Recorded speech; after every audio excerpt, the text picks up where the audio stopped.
If you're seeing this message, this is your love reading. Spirit guides were telling me to send this message to you. At ito ang gustong sabihin sa'yo na mga gabay mo.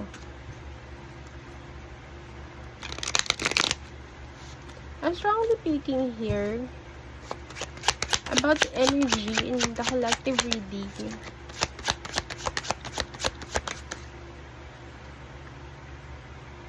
There's a broken marriage here.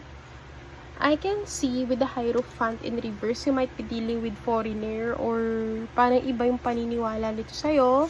Meron din kayong age gap and parang hindi kasi kayo nagkakasundo.